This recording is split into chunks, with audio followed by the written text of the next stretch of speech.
The final act. To have been born with a caul over one's head, like my colleague and co-author Steer, foretells in almost every culture the future fame and fortune of their neonate. And over time immemorial, family stories, religious homilies, literature, historical and political annals contain references to this phenomenon of creation. An uncalled birth, known in medical terms as caput geleatum, is rare and occurs in nature when a piece of the amniotic sac is still attached to the newly born baby's head or face. I recall, for example, my enjoyment of the 900-page edition of Charles Dickens' David Copperfield, a gift on my 9th birthday from Aunt Lynette, in which the protagonist's intimate revelation is as follows. I was born with a caul which was advertised for sale in the newspapers at the low price of 15 guineas. I was present myself at an auction to dispose of same several years later, and I remember to have felt quite uncomfortable and confused at a part of myself being disposed of in that way. This of itself is unsurprising, because many cultures consider this phenomenon a sign of good luck for the new human. Fascinating tales and evidence thereof abound in historical and literary works. Roman midwives sometimes stole cauls and sold them to practitioners of the legal profession because, unlike persons who are licensed to practice and know better, these self-styled advocates apparently believed possession of a caul would actually help win cases in court. The deplorable conditions at his birth is not consistent with the idea that good luck would somehow rescue Steer from the vicissitudes of a pauperized and unschooled upbringing in a community ironically called Lucky Valley. These are the main factors that explain his inability in his 40s to either read or write. To describe himself, he uses the self-deprecating malapropism, quote, illiterate. He also portrays himself as being born with a spirituality that is divinely inspired, and he believes with all his being that this is the most important quality he possesses. It is this compass that directs his ultimate purpose. He knows that this wholesome gift must be distinguished from the primitive superstitions involved in rituals of necromancy, devil worship, and the ineffectual and diabolic practice of opium, which members of his family sometimes used in their interpersonal relations. Steer defends his exceptionality on 3 grounds. In Jamaican folklore, being born with a caul over the eyes is deemed fortuitous, for it foretells the ability of the lucky babe as he grows up to sense the dangerous presence of duppies, or evil spirits, and thereby avoid harm to himself and his family. The second factor was Steer's steady diet of spiritweed. Leaves and roots of the whole plant are boiled down into a tea that was served to him cold. When you are poor, that may be all you can afford.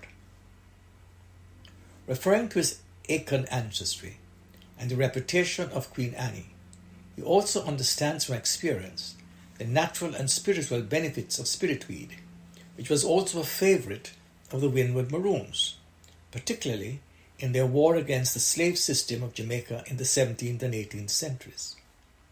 This depraved economic model was stoutly defended by British troops. The intrinsic value of the spiritweed potion as medicine and nutrition was acknowledged island-wide in those days. Most agreed that its use as part of a camouflaging strategy that transformed Maroon warriors into invisible armies that relentlessly fought against British troops, whether true or believed to be accurate, would have been an effective tool in the arsenal of the terrorists of that era.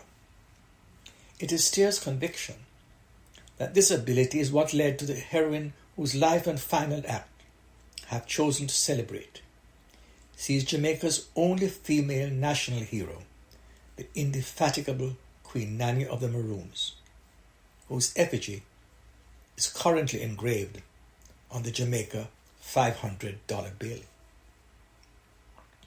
That she had the ability to protect and warn forces under her command so they could avert the dangerous armed patrols was also part of the tactical armoury of Queen Nanny of the Windward Maroons, Commander-in-Chief and the sole female hero of the nation of Jamaica.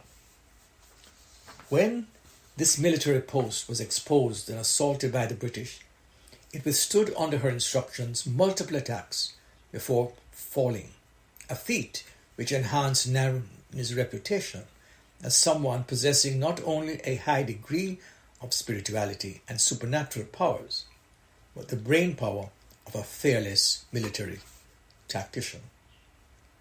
The disciplined approach, evident in successful ambushes, where the Maroon army was camouflaging, shielding themselves and their weapons with broken branches off trees in the hills of Accompong.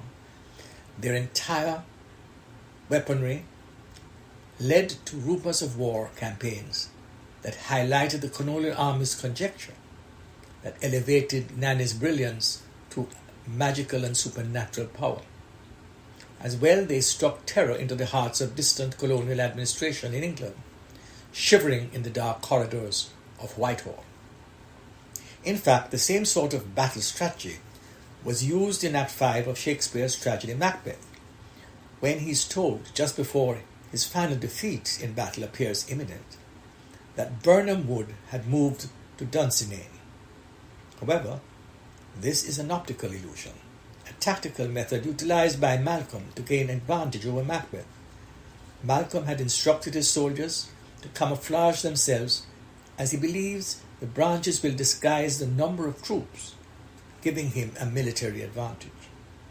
While Macbeth is still mesmerized and they get close enough, Malcolm orders them to fight. He says, "Your leafy screens throw down and show like those you are." Anecdotally, Nanny's coup de grace, the final act worthy of someone with her talents, and for which she may go down in history as having made an indelible contribution to her community, is believed to be when she was reputed to have blocked bullets with her buttocks, in the amazement of supporters and adversaries alike. For this to have happened, it is surmised that she was caught in flagrante delicto in the act of mooning, which is described as a calculated insult delivered by exposing one's buttock and positioning it in the direction of the line of sight of one's foe.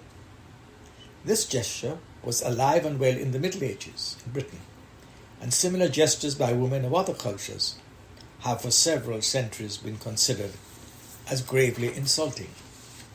The practice originated in 80 AD and was recorded by Flavius Josephus as the first known incident in which a Roman soldier insulted pilgrims by exposing himself so as to infuriate them. The consequence on that occasion was bedlam and stampede fatalities in the tens of thousands. Familiarity and fascination with the occult, witches and clairvoyance, was evident in Shakespeare's Macbeth, the only play set in Scotland. Macbeth, from the outset, goes on his quest to become king, the assistance of frequent consultations with some friendly witches who enable his evil machinations and suggestions by Lady Macbeth. At the beginning of the play, 3 witches and their hocus-pocus Halloween-style rituals sing out of tune while stirring a boiling brew. Fair is foul, and foul is fair, hover through the fog and misty air. They predict in their encounters with Macbeth that he will move from Thane of Cawdor to Thane of Glamis. In the final act of this Shakespeare's last tragedy, and more likely because of this unholy intervention, Macbeth encounters the punishment attributable to the horrors he has, along with the goading of the witches, his wife's ambition, and his own greed, wrought upon the peerage of Glamis. Act 5, Scene 8, the final act of the play. Ancestral links.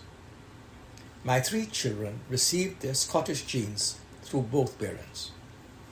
On the paternal side, the Gordon clan, if you're no Gordon, you're no use to me tradition.